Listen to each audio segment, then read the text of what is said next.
Hola, muy buenas a todos y bienvenidos a esta clase, o en realidad dos clases que vamos a realizar respecto a la terapia miofuncional para casos de bruxismo. Mi nombre es Jorge Silva, soy fonoaudiólogo de la Universidad de Talca con estudios en la Universidad Estadual de Campinas en Brasil en el área de motricidad orofacial y vengo a hablarles acerca de un aspecto fundamental y fisiopatológico del bruxismo que es novedoso, que comúnmente no presenta una correlación con lo que anteriormente nosotros aprendimos, que muchas veces de forma escueta pensamos que es a través de un problema de oclusión o de un problema meramente estructural que se ocasiona en los casos de bruxismo. Pero como es una patología que tiene una incidencia bastante grande en la población y ocasiona mucho disconfort en la calidad de vida, de aquellos usuarios y usuarias, es que decidí hacer esta serie de videos para poder recorrer un poco la literatura y mostrar algunos aspectos novedosos del tratamiento de bruxismo desde la perspectiva fonoaudiológica. Y en este caso, lo que abogamos principalmente es eh, en la evaluación y el tratamiento de las funciones tomatognáticas. Hay que tener en cuenta ciertos aspectos generales sobre el bruxismo. Y una buena definición es la que hace Frank Lobeso y colegas en 2018 en Holanda, que refiere a que el bruxismo es una actividad muscular masticatoria repetitiva, ya entonces tenemos en cuenta que es masticatoria y que es repetitiva, y que se caracteriza por apretar o rechinar los dientes, que eso lo saben todos en el fondo, pero también a un movimiento de apuntalamiento y o empuje de la mandíbula hacia anterior, y puede ser tanto nocturno como diurno. Entonces, repasando, porque esto es sumamente importante para poder caracterizar la conducta motora, es que la actividad es de tipo masticatoria, es repetitiva, por lo tanto es susceptible de ser aprendida a nivel consciente o inconsciente. Tiene que ver con apretar o rechinar los dientes, o sea, tiene que ver con un ejercicio de fuerza máxima, que puede ser sostenido en el tiempo o puede ser corto, fásico, y pero que también tiene un componente de apuntalamiento de la mandíbula o empuje, que es cuando yo llevo hacia adelante y venzo una fuerza o resistencia al hacerlo, y puede ser diurno o nocturno. Esto lo vamos a tener que recordar constantemente para que podamos hacer diferentes caracterizaciones de la terapia miofuncional al momento de atender a estos pacientes, estos usuarios y usuarias. Como hemos dicho antes, mi visión acerca del bruxismo es que es una conducta motora. Por lo tanto, es susceptible de ser analizada a través de antecedente, conducta y consecuencia, como cualquier otra conducta, y además es susceptible de ser monitorizada a través de los principios de aprendizaje sensorio-motor. Estos dos aspectos que tienen que ver con apuntalamiento y empuje por lo general no son bien estudiados dentro de la comunidad que tiene disfunción temporomandibular, pero que es conveniente de ver porque son diferentes a los otros dos que vimos anteriormente, que tienen que ver con el apretar o rechinar los dientes. Y tenemos que hacer una especificación de ambos. Primero, el apuntalamiento refiere a una mantención forzada de la posición mandibular, cual sea, donde puede ocurrir o no puede ocurrir contacto entre las piezas dentarias. Esto va a ser relevante porque vamos a ver que el bruxismo no tiene que ver fundamentalmente con oclusión, sino que con otros aspectos. Y el empuje, en cambio, es forzar la mandíbula hacia adelante o hacia los lados, en donde puede ocurrir también contacto o no de las piezas dentarias. Todos esos aspectos tienen que ver con mantención de una fuerza de forma forzada y, un- y a través de esta mantención forzada, de todas maneras, hacer movimientos en los distintos planos vectoriales. Los efectos de este apuntalamiento y empuje mandibular han sido poco estudiados porque la mayoría de los ejercicios que tienen que ver con esto se van hacia el lado de apretar excesivamente o el de rechinar los dientes. En cambio, apuntalamiento y empuje son aspectos ya más novedosos que tienen que ver con la escuela de biomecánica oral de la Universidad de Ámsterdam, donde están Lobeso, donde están De Vries, donde está Cotari, Rafael. Y estos autores europeos estudiaron en población sana a las que se le indujo rutinas de apuntalamiento y empuje mandibular para poder estudiar variaciones a nivel de dolor orofacial y de propiocepción, y encontraron que hubo un aumento significativo del dolor, del disconfort, de la tensión, de la rigidez y el estrés en población típica, población sana supuestamente, y refirieron dolor sobre todo a nivel de massétero. Esto va a ser fundamental en aquellas personas que tienen o presentan dolor orofacial a nivel de massétero, porque pueden también tenerlo a nivel de pterigoidio, pueden tenerlo también a nivel de vientre anterior de digástrico o en temporal superior, cada uno con una sintomatología diferente. Por eso vamos a hacer en cuenta que este apuntalamiento y empuje es responsable principalmente del dolor a nivel de massétero. Como son rutinas de apuntalamiento y empuje, quiere decir que rutinas contrarias a esto pueden ayudar a disminuir el dolor y aumentar el rango de movimiento y la fuerza mandibular. Entonces hay que recordar que, como decía Lobeso, el bruxismo está regulado principalmente a nivel central y no de nivel periférico, o sea que no le ocasionan factores como la oclusión o el estado de la articulación, al menos principalmente en el bruxismo como conducta motora. El bruxismo como conducta motora también se ve regulado por como cualquier otra conducta motora, con influencias centrales como puede ser el manejo emocional, la modulación del dolor mismo y los aspectos relacionados con el aprendizaje sensorio-motor. Ahora tenemos que separar bruxismo diurno versus nocturno. El diurno, como su nombre lo indica, es un aumento de la actividad muscular masticatoria durante la vigilia. En cambio, el nocturno ocurre durante el sueño. En el bruxismo diurno existe contacto dentario que es repetitivo o sostenido en el tiempo.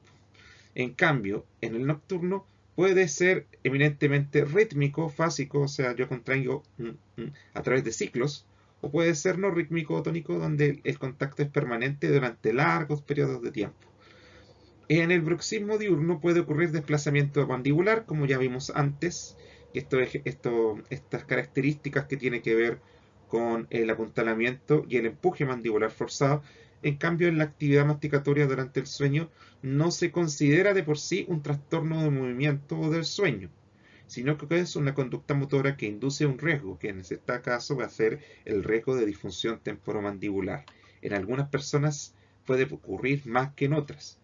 Y en aquellas personas donde ocurre más, es probable y es esperable que logremos encontrar alteraciones a nivel del sistema estomatognático, pero desde el punto de vista funcional. Entonces, el bruxismo es como conducta motora, que aquí lo define Rafael Santiago Lobeso en 2016, es un factor de riesgo más que un trastorno de por sí. No es que al hablar de bruxismo tengamos que hablar obligatoriamente de disfunción temporomandibular, ya que las disfunciones temporomandibulares pueden ser de diferentes etiologías. Pueden ser de disco, pueden ser de a nivel de tendinosis, puede ser a nivel de miositis, puede ser a nivel de inflamación miofacial, puede ser por alteraciones miofuncionales.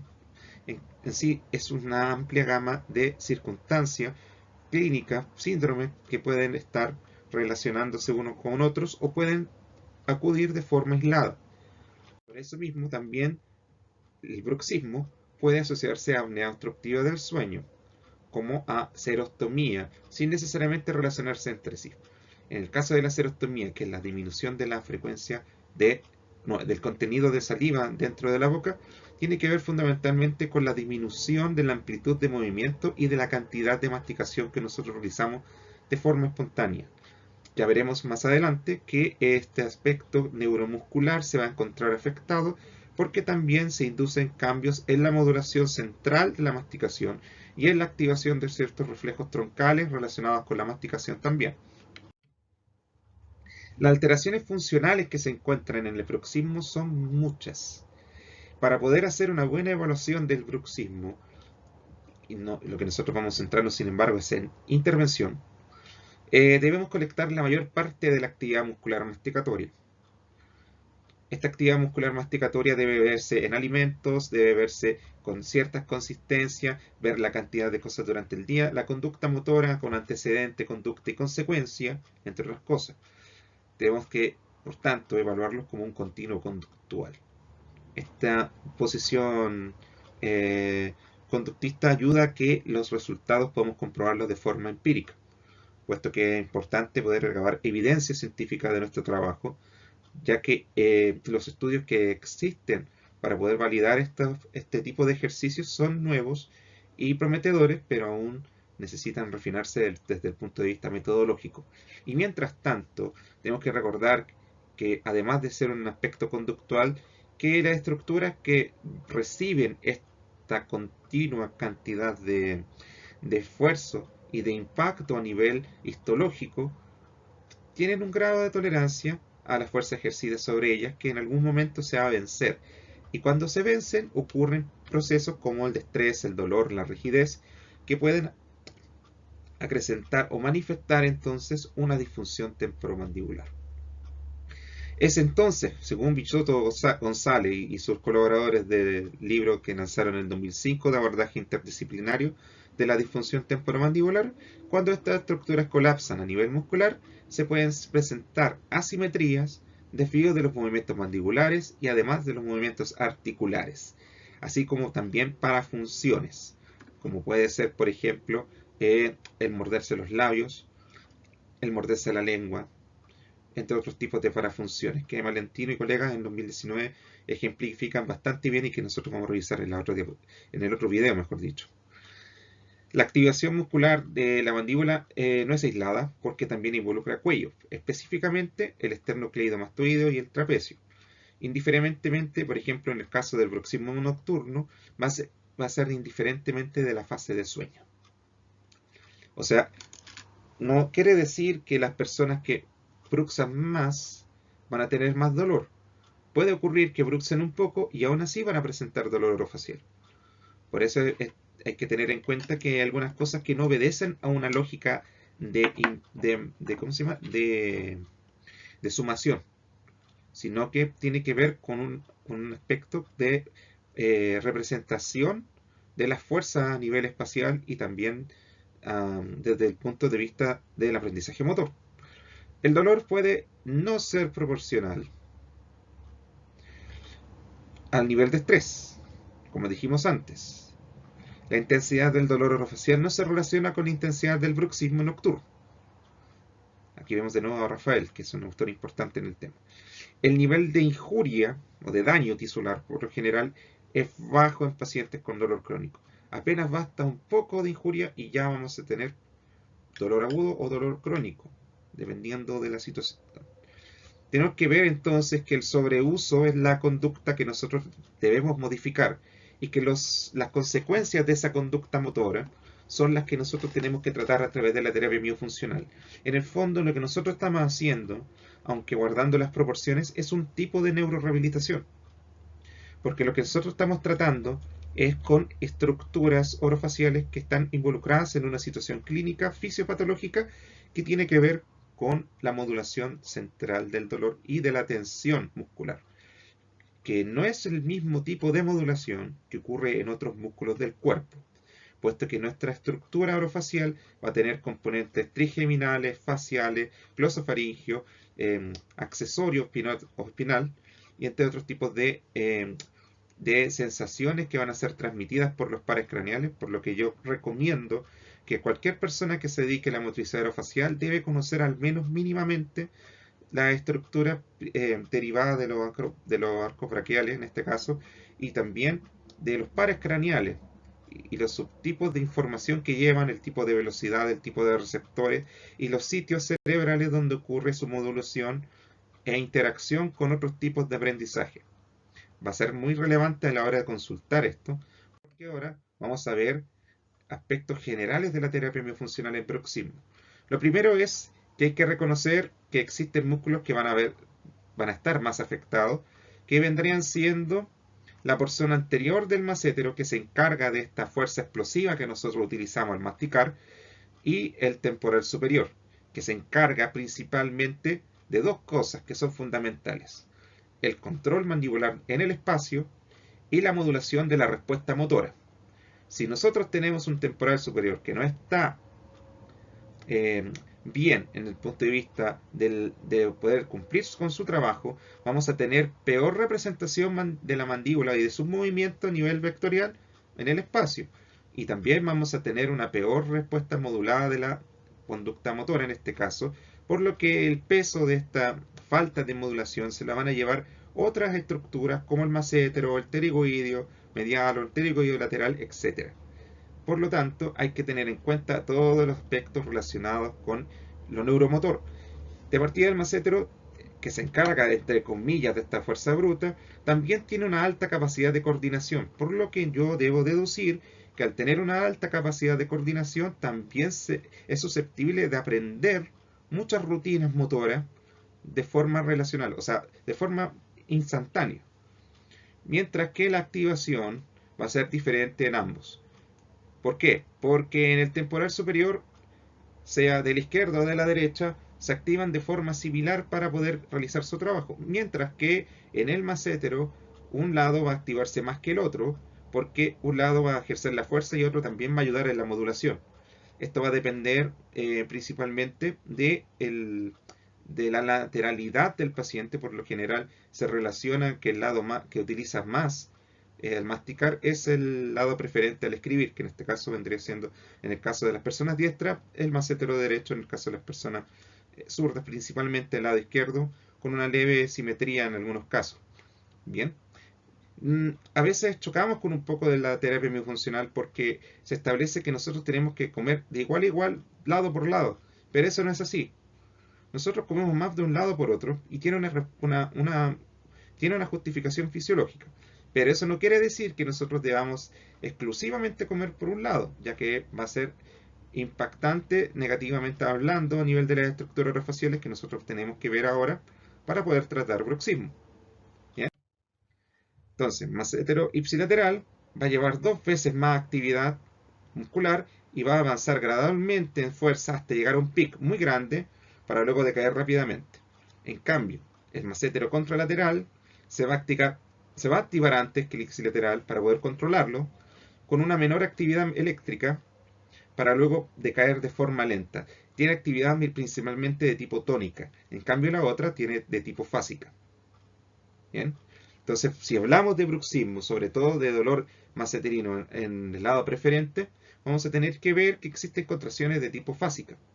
Por lo tanto, si nosotros queremos hacer modificación de la conducta motora, vamos a tener que hacer rehabilitación en base a este tipo de actividad motora.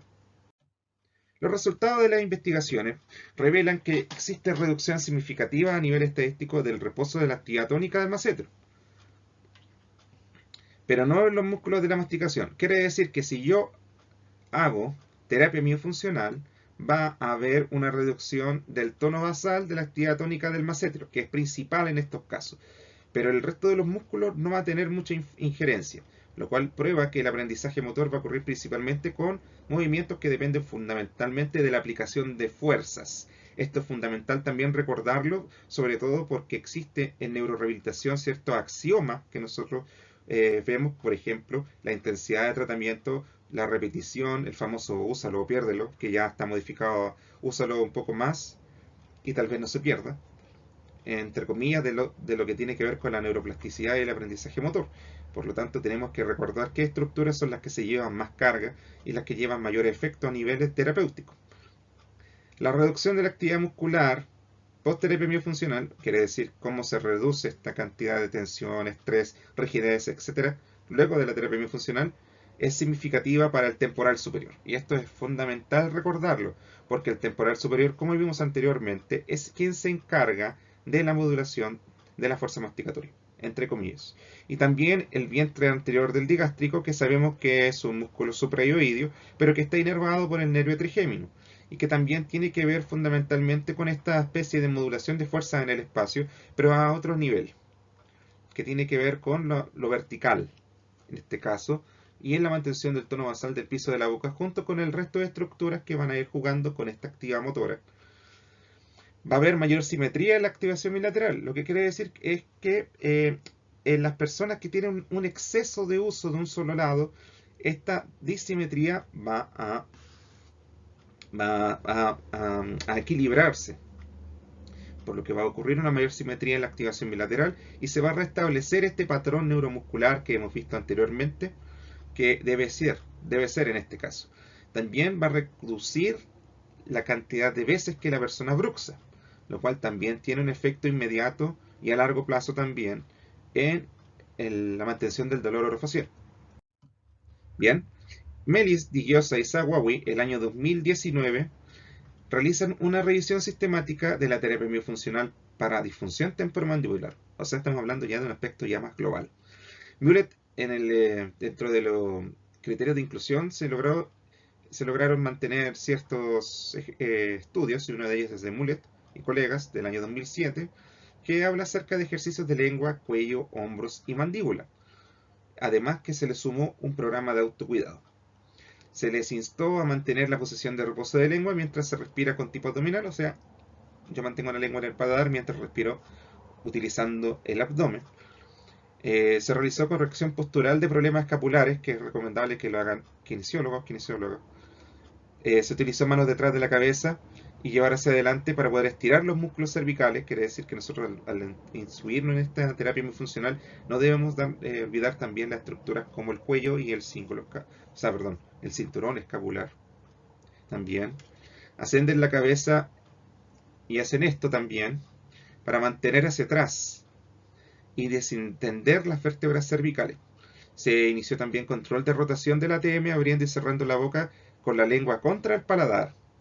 De esta forma, se hizo una inducción de relajación por inhibición recíproca, utilizando los mismos movimientos, pero de forma pasiva, a través de movilizaciones de mandíbula con los dedos hacia todas las direcciones de forma gentil. Mejoró el dolor de forma estadísticamente significativa, produjo cambios en la posición de la cabeza, pero no fueron estadísticamente significativos en este caso. Lo que fue significativo fue la mejora del dolor.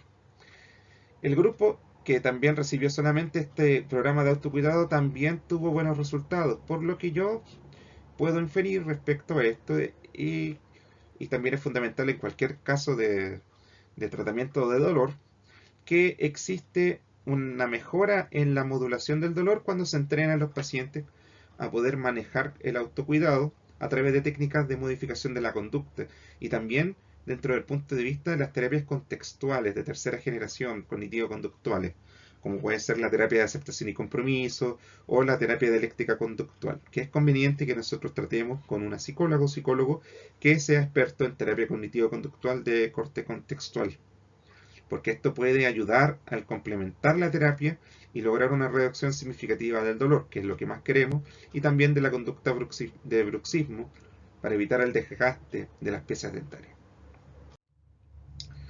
Otro estudio fue el de Felicio, que no describió los ejercicios, pero por lo menos describió los objetivos, que son los que vamos a aplicar al momento de aprender a tratar a una persona con bruxismo, que son aumentar la circulación sanguínea, aumentar o mejorar la postura mandibular y también la movilidad sin desviaciones que pueden ser propias de la disfunción, como vimos antes. Se enfatizó la coordinación de músculos del sistema estomatognático. Se enfatizó también la compatibilización entre un equilibrio de la función a nivel estomatognático y la oclusión. En este caso sí se preocuparon de oclusión. Se disminuyó los síntomas miofuncionales y también se disminuyeron algunos aspectos que tienen que ver con lo otológico, con la audición. Muchos pacientes con bruxismo o con disfunción temporomandibular presentan tinnitus, lo cual es importante, y también una reducción, por tanto, de la percepción auditiva, por lo que en estos pacientes que presentan bruxismo o, en su defecto, una disfunción temporomandibular de otra etiología, puede haber una reducción dramática del disconfort auditivo, que puede ser provocada por tinnitus a través de esta inflamación continua de la articulación temporomandibular que va a influir en estructuras temporales, donde se alojan el órgano de la audición. El 2010, también disminuyó la asimetría, que también está enfatizada en el otro estudio. El 2010 hicieron otro estudio, pero esta vez randomizado, comparando la efectividad de la terapia miofuncional versus el plano de relajación, que es el tratamiento estándar para las personas con bruxismo.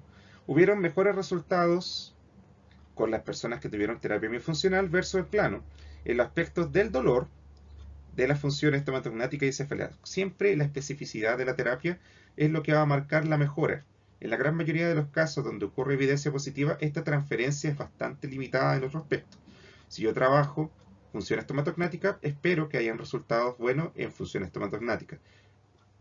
Pero si se traslada a otro punto de la evaluación, por lo general eso no ocurre. Por lo que hay que tratar de forma específica con cosas específicas. Es un punto que hay que resolver fundamentalmente apoyándose en los principios de neuroplasticidad. Machado y colegas del 2016 compararon la terapia biofuncional sola o en complemento con la laserterapia de bajo nivel. Hubieron ejercicios de movilidad, de resistencia y fuerza para labios, mejillas, lengua y músculos mandibulares. Aquí fue eminentemente orofacial. La parte de cuello y cinturón escapular no fue tocada. Encontraron, sin embargo, que el grupo, todos tuvieron descenso en los indicadores de dolor, etcétera, pero fue mayor este descenso en el grupo que tuvo la laserterapia combinada con la terapia miofuncional, lo cual es fundamental aquí la labor con aquellos odontólogos o kinesiólogos o kinesiólogas que utilicen medicina física, en este caso laserterapia de bajo nivel, para poder complementar el tratamiento. Para poder hacer una adecuada terapia miofuncional, yo debo recordar las funciones estomatognáticas, que son masticación, deglución, habla, succión y respiración. Con esto yo voy a poder direccionar y jerarquizar mi rutina en cada una de estas circunstancias que pueden estar afectadas. Puede haber, por ejemplo, deglución atípica en pacientes con bruxismo, porque la interposición lingual relaja, igual que como si fuera un plano relajado, de relajación, la frecuencia del bruxismo, pero va a modificar negativamente la actividad del temporal superior. Por lo tanto, la interposición lingual debe corregirse. En el caso del habla, puede haber a nivel de laringe una fijación o una disminución de la movilidad a nivel de la excursión laringea al momento de hablar. Esta sutileza de movimientos laringeos al hablar puede hacer que la voz salga más contrañida y afecte la calidad vocal, sobre todo en aquellas personas que utilizan su voz a nivel profesional o en circunstancias significativas de sus vidas, que nunca son pocas. La succión también se puede afectar, pero vamos a estudiarla más que nada como un ejercicio terapéutico a través de diversos ejercicios que ven labios y bucinador. Y la respiración, que ya vimos que en algún momento, en algún estudio de esta revisión sistemática, se revisó que se realiza respiración de tipo abdominal combinada con posición lingual dentro del paladar, como una manera de trabajar lengua y a la vez respiración, que es una parte también de las funciones estomatognáticas. Los tipos de ejercicio que ve Faro el 2017 tienen que ver con algo fundamental en motricidad orofacial, que son los tipos de ejercicio. Isotónicos, isométricos, están también los isocinéticos, pero no los vamos a ver ahora, sino que vamos a ver otros que son los excéntricos. Primero vamos a ver isotónicos. En los isotónicos, que ven rango de movimiento y en algunos casos amplitud de movimiento, se modifica el tamaño de la fibra tensándola, pero la movilidad muscular no realiza, no se modifica la contracción. En algún momento no va a haber contracción, sino que solamente estiramiento. Aumentan el rango de movimiento, coordinan la musculatura, esto es muy importante porque rango de movimiento es una cosa y coordinación es otra, y promueve también, y esto es muy importante, la oxigenación muscular, que en el caso de bruxismo va a haber inflamación en distintas zonas que nosotros debemos promover la oxigenación de esto para poder eliminar las toxinas que se han ido acumulando dentro de ellas y que ocasionan dolor, inflamación, etcétera, etcétera. Los isométricos, en donde la contracción muscular se va a mantener y no se va a modificar la longitud de la fibra, porque va a igualar la tonicidad de los músculos y va a existir una fuerza que resista el movimiento. Va a aumentar el tono muscular, por lo que nosotros vamos a tener que usar este tipo de ejercicio en otra estructura al principio, e implican, sin embargo, que es muy importante a la mandíbula una mayor movilidad en el espacio, en aspectos que tienen que ver no con rango de movimiento, sino que con rigidez. Los ejercicios isométricos son muy fundamentales. De hecho, en Parkinson, que es donde la rigidez es sumamente característica en estos casos, los ejercicios isométricos son los que han visto mayor tipo de evidencia, sobre todo en el área de deglución. Bien. Los excéntricos, que vendrían siendo los ejercicios donde nosotros contraemos rápidamente, pero soltamos lentamente, como por ejemplo hacer esto, y cerramos lentamente la boca, no son recomendables para los músculos mandibulares porque se ha visto que aumentan el dolor, aumentan la sensación de dolor muscular y además modifican las respuestas reflejas troncales relacionadas con los reflejos mandibulares. Por lo tanto, no es recomendable hacerlo de forma exclusiva, o sea, no puede ver en una rutina de ejercicio excéntrico solo, imposible. Se recomienda, sin embargo, que se realice un ciclo combinado de contracciones excéntricas y concéntricas, concéntrica es la que engloba lo isocinético, no, perdón, lo concéntrico por lo general hablamos principalmente de ejercicios isométricos, en una rutina intensiva, excéntrica, concéntrica, con 5 minutos de duración, que lo hablan Bucci, Lobeso, Michelotti y Coutris en el año 2018. Ellos lograron ver que este tipo de rutinas cortas e intensivas disminuyen mucho el dolor y además aumentan la fuerza máxima voluntaria de mordida, que es un aspecto que la vamos a ver en unas diapositivas más. Bien, también está recomendado este tipo, pero a nivel exclusivo, ya completamente sin combinación, en el caso de las tendinosis en las estructuras que tienen que ver con el cinturón escapular, sobre todo a nivel de hombros, porque mejora sustancialmente el dolor y la tensión a nivel de hombros versus los ejercicios concéntricos. Se ha visto que la evidencia apoya el uso de ejercicios excéntricos en estos casos, pero como ustedes verán, hombros no tiene el mismo tipo de funcionamiento a nivel neuromuscular que nuestro sistema estomatognático. Bien. Eso es un punto que hay que tener en cuenta. Este ciclo de contracciones que son excéntricas y concéntricas les va a recordar mucho al HIIT y a otros tipos de ejercicios de muy alta intensidad y corto intervalo que han visto que mejoran bastante la, la potencia muscular y disminuyen bastante la fragilidad de las personas. Aunque hay que tener mucho cuidado con las lesiones, ya que estas cosas deben ser hechas y controladas por profesionales capacitados. En el caso de nosotros no es la excepción. Vamos a ver por qué. Bien.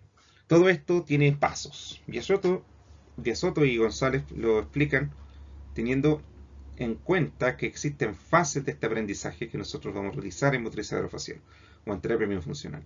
Una es la concientización del paciente sobre sus dificultades. Esta etapa tiene que ver con todo el aspecto donde la persona se da cuenta de manera explícita o implícita del movimiento mandibular y de la disfunción en sí, en este caso, o del bruxismo.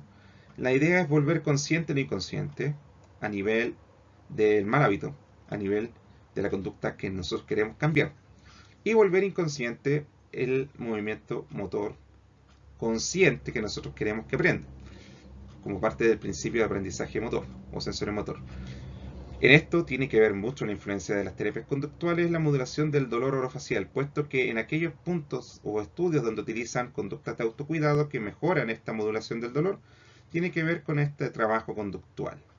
Se va a ver mucho, por ejemplo, si ustedes recuerdan, en trigémino existen aferencias que van a distintos puntos y centros de dolor dentro del tronco que tienen que ver con las vías serotoninérgicas. Por lo tanto, aquellos aspectos que trabajan con la aceptación, que trabajan con la imaginería, que trabajan, por ejemplo, con la